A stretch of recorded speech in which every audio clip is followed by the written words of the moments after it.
¿Qué tal, chicos? ¿Cómo les va?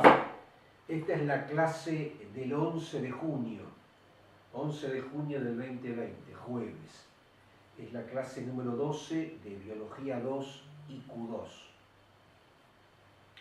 El tema que vamos, en la clase pasada vimos banco de sangre.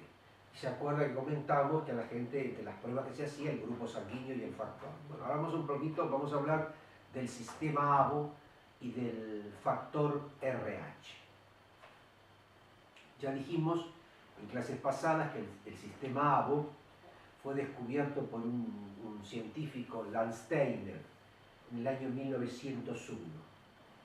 Y este estableció que la sangre se podía agrupar en base a los antígenos presentes en la membrana externa de los glóbulos rojos. A esos antígenos los llamó isoantígenos, porque provocan respuesta inmune en individuos de la misma especie. Y circulando por el plasma de los pacientes circulan las isoaglutininas, que son los anticuerpos. Las isoaglutininas esos anticuerpos pueden ser naturales o inmunes. Esas aglutininas naturales, su aparición no responde a un estímulo antigénico específico y conocido, pero no se descarta que ese estímulo haya existido en la vida intrauterina. Y los otros son los anticuerpos inmunes, que son aquellos que aparecen como respuesta a un estímulo antigénico específico y conocido.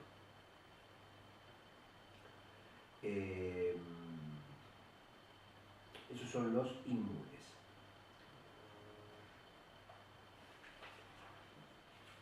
Nosotros en el sistema ABO tenemos el gen A mayúscula y el gen B mayúscula. Se dice que son codominantes. ¿Por qué? Son codominantes porque siempre que están presentes se manifiestan por medio de un isoaglutinógeno. Los alelos A y B, ¿se acuerdan que hablamos en biología de los alelos, ¿no? En clases pasadas, los alelos A y B forman los antígenos de tipo A y de tipo B respectivamente. Y después, con respecto al gen O, no cero, como dice la gente, sino gen O, es un gen amorfo, porque no determina la formación de ningún aglutinógeno. El alelo O no produce ningún tipo de antígeno. Si nosotros hacemos una tabla y ponemos en la primera línea el fenotipo, o sea, el grupo, en la segunda el genotipo posible según el grupo, y en la tercera los aglutinógenos que están en la superficie del glóbulo rojo, y en la cuarta las aglutininas que están en el suero, podemos ver que si un paciente tiene el fenotipo O, no cero, vamos a ver después por qué, su genotipo posible solamente es OO, no tiene otra posibilidad. Y con respecto a los aglutinógenos sobre la superficie del glóbulo rojo no tiene ninguno. En cambio, en su suero tiene anticuerpos anti-A y anti-B. Por eso se dice que las personas del grupo O son dadores universales. Pero eso hay que tomarlo entre comillas de universales, porque ahora se sabe que los universales no son tan universales. Y en oposición, las personas del grupo AB pertenecen al genotipo AB y en la superficie de los glóbulos rojos tienen el antígeno A y el antígeno B, mientras que en el suero no tienen ninguna aglutinina. Por eso se le dice que son receptores universales. Las personas del grupo A, los pacientes del grupo A, pueden provenir de progenitores AA o AO. Recuerden que el A siempre se impone, porque es codominante.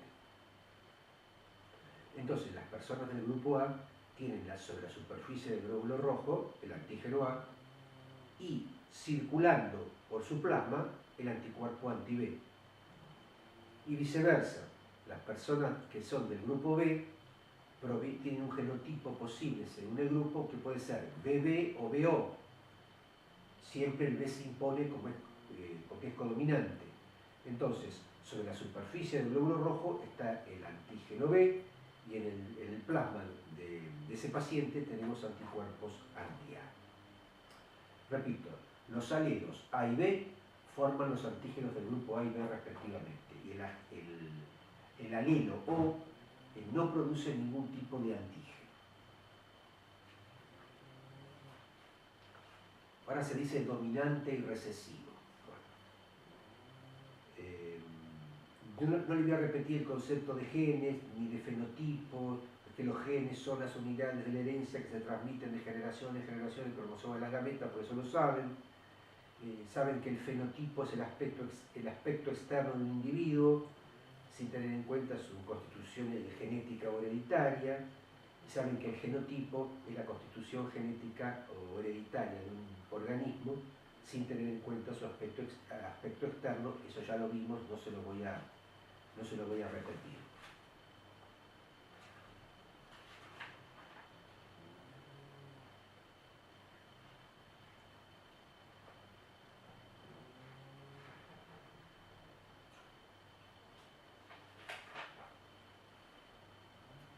En base a lo que hemos dicho, una persona que tiene el fenotipo O le puede dar sangre a todas, pero solamente puede recibir del O.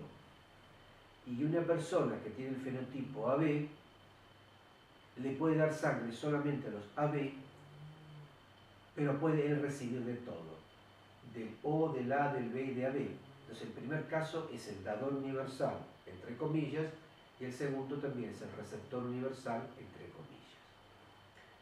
Y nos quedarían las personas del fenotipo A, ¿a quién le pueden dar sangre? A las personas del grupo A y AB, pero solamente recibir del O y del A. Y las personas del fenotipo B le pueden dar sangre al B y a la B y recibir solamente del O y del B. En esta tabla está todo lo que yo les acabo de decir.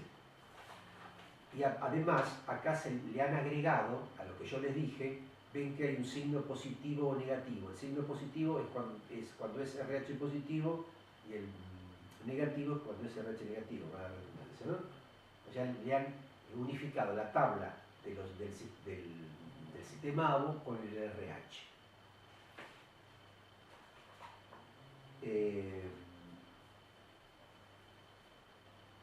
Existen subgrupos del grupo A y del grupo AB.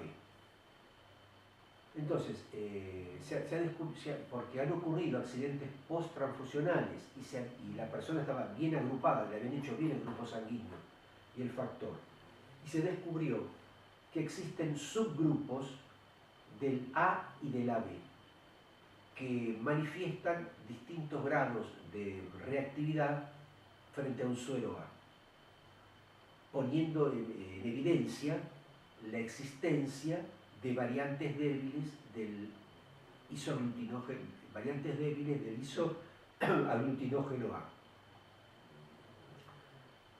Las variantes de los subgrupos de A son A sub 1, A sub 2, A sub 3, etc. ¿Qué significa eso? Que existen variantes débiles del grupo A, que vos podés ser del grupo A o podés ser del grupo AB, pero a su vez podés ser A1, A2 o A3 o lo que sea, y podés también ser A1B, A2B, A3B. Entonces, si vos a una persona del grupo A no le investigás la presencia de subgrupos, pueden hacer alguna reacción post-transfusional. Ustedes ven, recordarán que cuando yo empecé a hablar, digo siempre grupo O, no cero, grupo O, grupo O. Ustedes dirán ¿por qué? Porque los aglutinógenos del sistema ABO se desarrollan a través de la acción sucesiva de varios sistemas genéticos sobre una sustancia precursora básica. Esta sustancia precursora básica se llama galactosa N-acetilglucosamina. Repito, existe una sustancia precursora básica llamada galactosa N-acetilglucosamina. Sobre ella actúan varios sistemas genéticos, ¿verdad? Que dan origen al grupo O. Muy bien.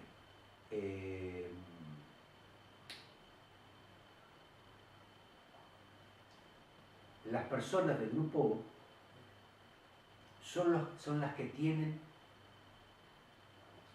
mayor cantidad de esta sustancia precursora básica, de ese nombre tan largo, galactosa N-acetilglucosamina. Repito, las personas del grupo O son las que tienen mayor cantidad de esta sustancia básica, galactosa N-acetilglucosamina. Por tal motivo, hay que decir O y no 0, porque 0 nos da idea, cero nos da idea de nada, 0. Y fíjense, repito, las personas del grupo O son las que tienen mayor cantidad de esa sustancia, precursora básica, la galactosa N-acetilglucosamina. Entonces, grupo O y no 0. Yo también le hablé, y van a ver los videos, de que el dador universal no siempre es tan universal. ¿Y a qué se debe eso? Se debe a la transfusión indiscriminada de sangre de personas o hacia aquellas,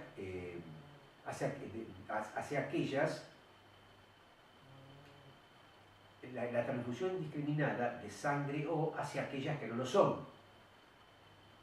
Repito, como es dador universal, le dan a todos. O sea, la transfusión indiscriminada de sangre O a personas del grupo A, del B, del O y de la B. A todo el mundo le dan O. Entonces, si en la sangre de estos pacientes existen estas aglutininas agresoras, estos anticuerpos agresores que yo mencioné al principio de la charla, pueden provocar inconvenientes post-transfusionales.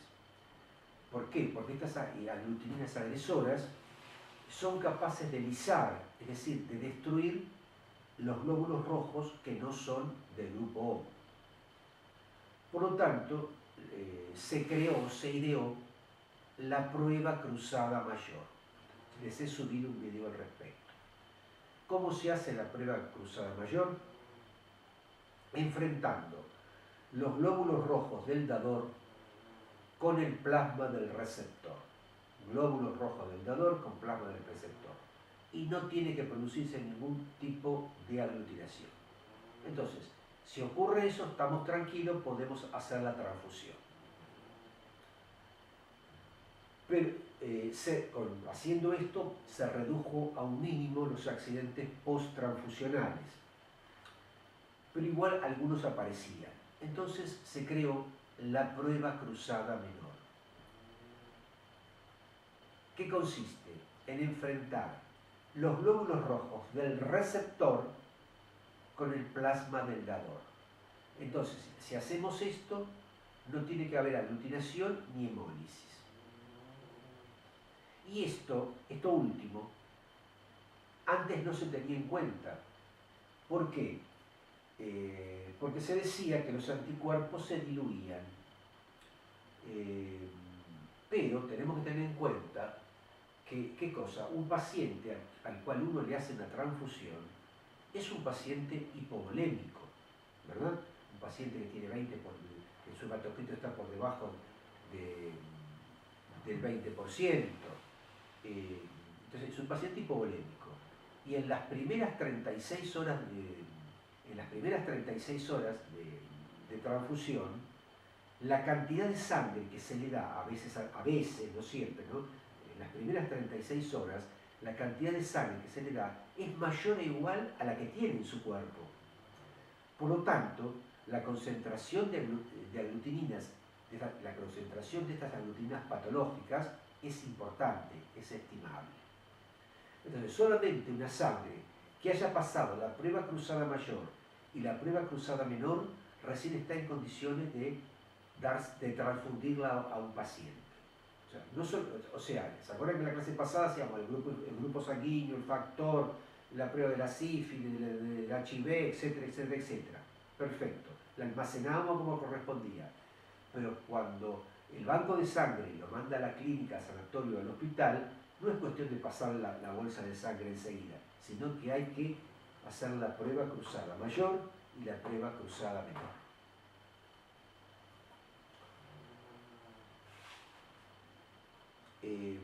Existen aglutininas peligrosas, generalmente son de tipo IgG, y estas aglutininas aparecen porque la población está sometida, está sujeta, o está en contacto con sustancias muy comunes. Por ejemplo, el polen puede hacer que nuestro organismo reaccione, produzca aglutininas contra el polen. Otra cosa es el polvillo atmosférico, la caspa humana, la caspa de animales, la vacunación antivariólica, la vacunación antitífica, la vacunación antidiftérica. Todas estas vacunas que yo acabo de nombrar tienen especificidad A. Por lo tanto, se eleva la inmunoglobulina anti-A. Es decir, que toda la población, todos nosotros, estamos en contacto con sustancias que se encuentran en el medio ambiente y que pueden ser responsables de la aparición en nuestro organismo de proteínas agresoras, como yo dije, el polen, polvillo atmosférico, caspa humana, caspa de animales. Además, como dije también hace un rato, una serie de vacunaciones puede hacer que se eleve la IgG contra los glóbulos A. O sea, se eleva la IgG anti-A. Otra cosa, las vacunas generalmente se preparan en medios que tienen extracto de intestino de caballo y de cerdo. Y estos medios también tienen especificidad A y O. Y también hay medicamentos como el extracto hepático que poseen especificidad A. Y también es muy común, ustedes lo saben, que la embarazada esté anémica durante el embarazo. Y entonces, para levantarle los glóbulos rojos, el médico le da un extracto hepático. Por lo tanto, si la mujer es O y le eleva su IgG anti-A y el feto tiene la desgracia de ser A, este chico va a nacer con una enfermedad hemolítica del grupo A. Entonces, por ese motivo, un científico llamado Ottenberg dice que el dador universal, que es dador universal solamente el O no peligroso, mientras que el O peligroso solo sirve para los O. Repito, Ottenberg dice que es dador universal el O no peligroso. Es dador universal el O no peligroso. Y el O peligroso solo sirve para los O. Por eso es fundamental hacer la prueba cruzada mayor y la prueba cruzada menor. dentro de un rato. Bueno, ahora vamos a hablar de la enfermedad hemolítica ABO. Ocurre en muy bajo porcentaje. La enfermedad hemolítica ABO ocurre en el 20-25% de los casos y la mayoría de los mismos son asintomáticos. ¿Y cuándo ocurren? Ocurren cuando una madre del grupo O tiene un hijo del grupo A, entonces puede producirse una enfermedad hemolítica ABO. Si los glóbulos rojos tipo A del hijo han atravesado la barrera placentaria, provocando la formación de anticuerpos inmunes anti-A en la madre. Estos anticuerpos pueden volver a cruzar dicha barrera placentaria atacando los glóbulos A del hijo. Esta enfermedad es muy similar a la incompatibilidad RH, que vamos a ver más adelante, pero es mucho menos grave. Generalmente pasa, la incompatibilidad ABO pasa inadvertida muchas veces. Y también puede ocurrir incompatibilidad ABO cuando la madre es del grupo O y el feto del grupo B, pero se da en menor proporción que la anterior. Repito, la incompatibilidad ABO es más benigna. La jorobada es la incompatibilidad RH.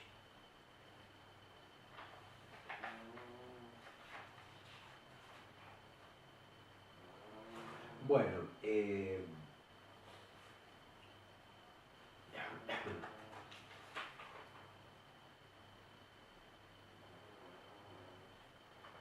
bien. Estamos hablando del sistema ABO. Ahora vamos a hablar un poquito del factor RH. El factor RH y su recíproco, el HR. Este factor fue descubierto por Landsteiner y Wiener en 1940. Se estableció que el factor RH está codificado por el gen C mayúscula, D mayúscula y E mayúscula. Y su recíproco, el HR, está codificado por el gen C minúscula y E minúscula. Muy bien. El RH es un factor de los glóbulos rojos humanos. Fue descubierto, como ya dijimos, en 1940. Mediante el empleo de sueros que preparaban, inyectando glóbulos rojos de monos Macacus rhesus, de ahí RH, en conejos y cobayos. Es decir, inyectaban glóbulos rojos de monos Macacus rhesus en conejos y cobayos. Entonces, ¿qué pasó? Se comprobó que los glóbulos rojos del 85% de las personas de raza blanca eran aglutinados por este suero anti-RH o anti-rhesus, como quiera llamarlo. Mientras que los glóbulos rojos del 15% restante no reaccionan de la misma manera. Entonces, a los primeros, a los que aglutinan, se los llamó RH positivo. Y a los segundos, los que no aglutinan, se los llamó RH negativo. Con respecto a la herencia del factor RH, tenemos que decir que el gen D mayúscula es el que provoca, el que produce, el gen D mayúscula es el que produce la estructura RH. El gen D mayúscula es el que produce la estructura RH. Mientras que el gen D minúscula es incapaz de determinar dicha estructura. Entonces, si las personas que tienen el genotipo D mayúscula, su RH va a ser positivo. Y las personas que tienen el gen D mayúscula y D minúscula, aportado por sus progenitores obviamente, va a ser también RH positivo, porque el gen D mayúscula siempre es el que se impone. En cambio, para una persona ser RH negativa, tiene que venir de progenitores D minúscula, D minúscula. No tiene otra posibilidad. Porque es D mayúscula, RH positivo. D mayúscula, D minúscula, RH positivo. La única forma de ser RH negativo es provenir de D minúscula por parte de sus padres.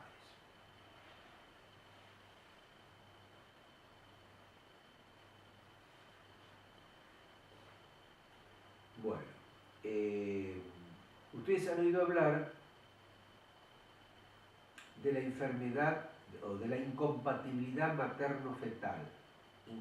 Se dice incompatibilidad materno-fetal o enfermedad hemolítica del recién nacido, o también le dicen kernicterus con la K, porque como se rompen los glóbulos rojos del feto, la hemoglobina se transforma en bilirrubina y la alta proporción de bilirrubina puede afectar los núcleos del encéfalo y provocar retrasos madurativos, problemas neurológicos, etcétera, etcétera.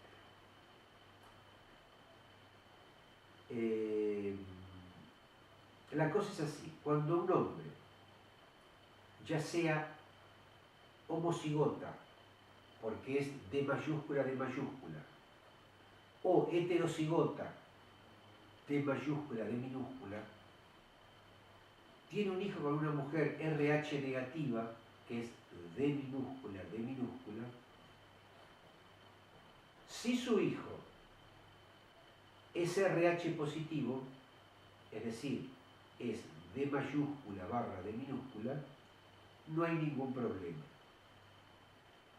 Pero si el hijo es D mayúscula, D minúscula, va a ser RH negativo y no va a haber ningún problema. Perdón, yo recién les dije mal, me expresé mal.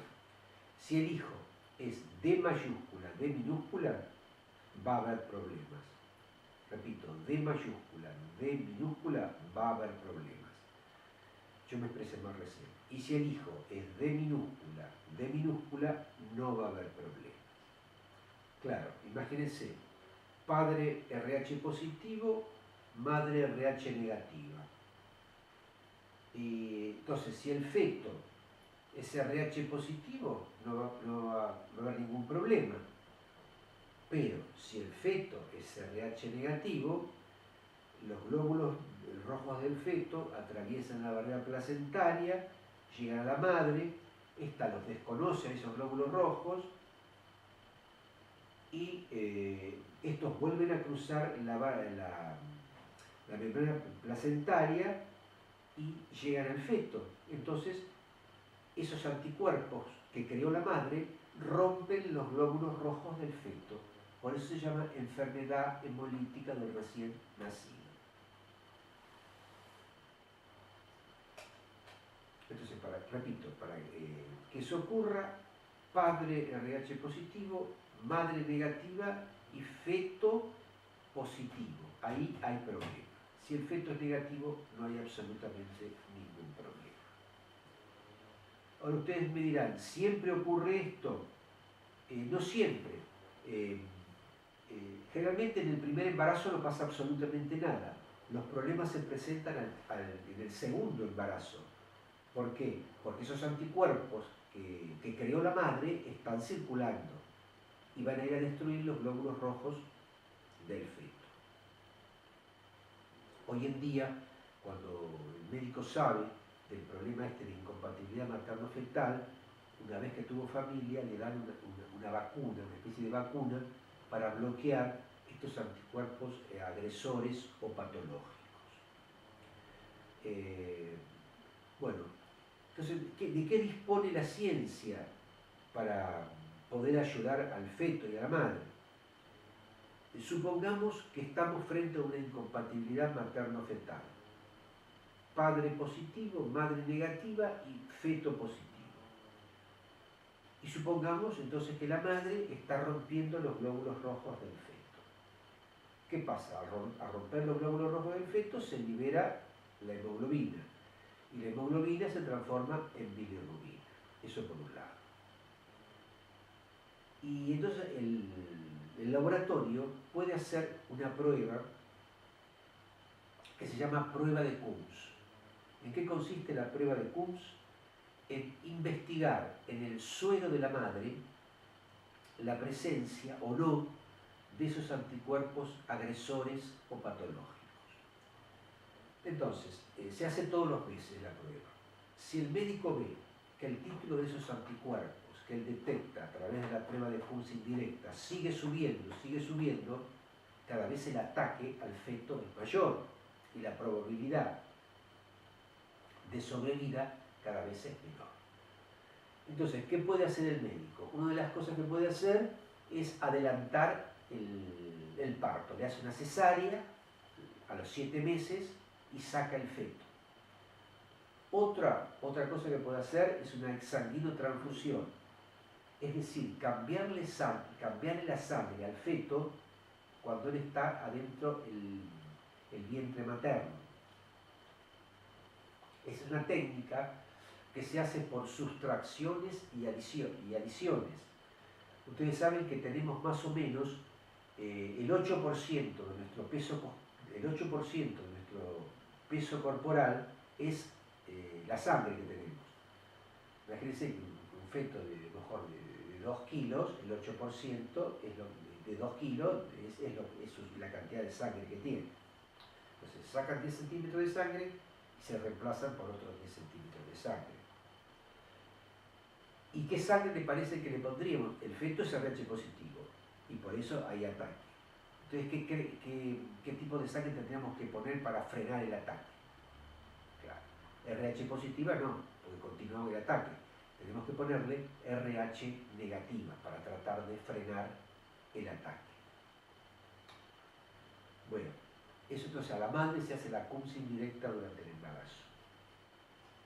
Una vez que nació la criatura ya no es más un feto, es un bebé. Entonces a la madre le hacemos la Coombs indirecta, buscamos en su suero o en su plasma los anticuerpos agresores o patológicos. Al bebé recién nacido le hacemos la prueba de Coombs, pero no la indirecta, le hacemos la prueba de Coombs directa.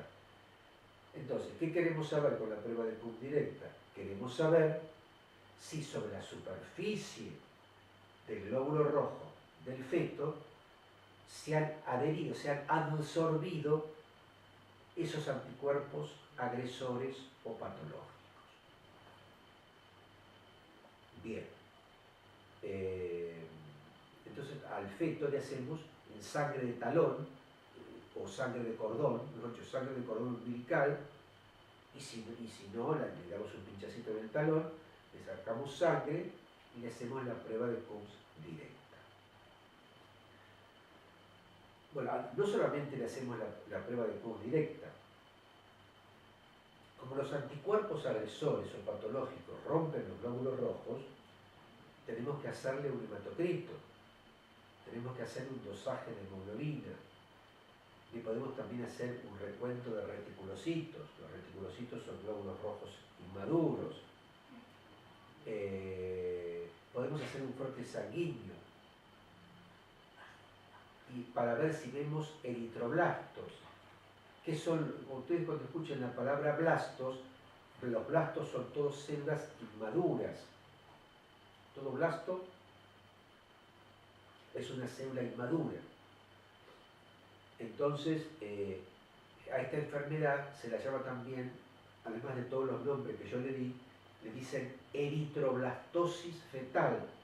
¿Por qué? Porque vamos a encontrar en sangre periférica células inmaduras, miembros inmaduros de la serie roja. ¿Y por qué motivo vamos a ver miembros inmaduros de la serie roja? Porque como el ataque es continuo y constante, las células rojas no hacen tiempo a madurar y tienen que salir inmaduras al torrente sanguíneo. Bueno, entonces le hacemos, además de todo lo que dije, la Q directa. Ahí también le dosamos bilirrubina al feto. No, ya no es un feto, ya es un niño, le dosamos bilirrubina. Y si la cantidad de bilirrubina es más de 20 miligramos por ciento, se corre el riesgo de que afecten también los núcleos del encéfalo, como podía haberlo hecho en la vida intrauterina, y el chico tener problemas neurológicos, de retraso mental, etcétera, etcétera, etcétera. Entonces, ¿qué se hace? Se le cambia la sangre, pero ya no es una exsanguinotransfusión adentro del vientre materno, es un cambio de sangre ya fuera del vientre materno, también por sustracciones y adiciones de 10 mililitros de sangre, 10 por 10, 10 por 10, 10 por 10. Bien, entonces yo les dije que a la madre le hacíamos la prueba de Coombs indirecta y al feto, mejor dicho, al niño recién nacido, ya no es un feto, le hacemos la Coombs directa. La prueba de Coombs se hace para detectar la presencia de anticuerpos incompletos o patológicos o agresores. La directa dijimos que se hace en la sangre de cordón del niño. Y usamos lo que se llama el suero de Coombs. ¿Qué es el suero de Coombs?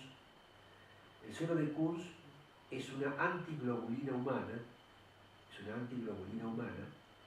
preparada mediante la inyección de globulina humana a conejos. Entonces, este suero de Coombs aglutina a los glóbulos rojos que se han sensibilizado y que por lo tanto presentan el anticuerpo globulínico absorbido, con D, absorbido en algunos puntos de su superficie. Pero este suero de Coombs no aglutina a los glóbulos rojos normales, es decir, que si la inmunización no ocurrió, no pasa absolutamente nada. Solamente reacciona cuando sobre la superficie de los glóbulos rojos se encuentran los anticuerpos agresores o patológicos. O sea, en la directa, los anticuerpos agresores o patológicos están sobre la superficie del glóbulo rojo del niño.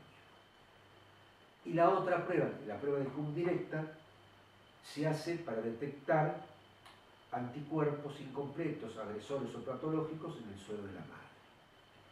En ambos casos se usa el suero de Coombs. El suero de Coombs es una antigamaglobulina humana, repito, que se obtiene inyectando globulina humana en conejos. Y de esta manera, con la ayuda de la Coombs indirecta y la directa, más todos los controles, se puede llegar a salvar al feto y también al niño recién nacido, luego que va a ser un niño recién nacido. Yo me olvidé de decir, yo les dije que ni bien nace el niño le podemos dosar bilirrubina, pero también es posible dosar la bilirrubina cuando el niño está en la placenta. Con la ayuda del ginecólogo y un ecografista muy avesado, se puede pinchar la placenta y sacar un poco de líquido amniótico y ahí dosar bilirrubina. Perfecto, dosar bilirrubina, y si la bilirrubina está alta, quiere decir que el ataque es importante. Pero punzar la placenta tiene no es una cosa tan fácil y pues se puede correr el riesgo de que al punzar se rompa la placenta. Bueno, entonces vamos a resumir. Hoy vimos el sistema ABO, A, B y O. Hablamos del factor RH y su recíproco LHR. Hablamos de la incompatibilidad ABO. Hablamos recién de la incompatibilidad RH y de la prueba de Coombs. Prueba de Coombs directa, al bebé recién nacido y prueba de CUMS. Bueno, chicos, entonces, como les decía recién, y la prueba de CUMS la hacemos con el suero de CUMS, que es una antigamma globulina humana, que se prepara inyectando globulina humana a conejos, y le hacemos la prueba de CUS directa al niño recién nacido y la indirecta a la madre, para buscar esos anticuerpos agresores o patológicos.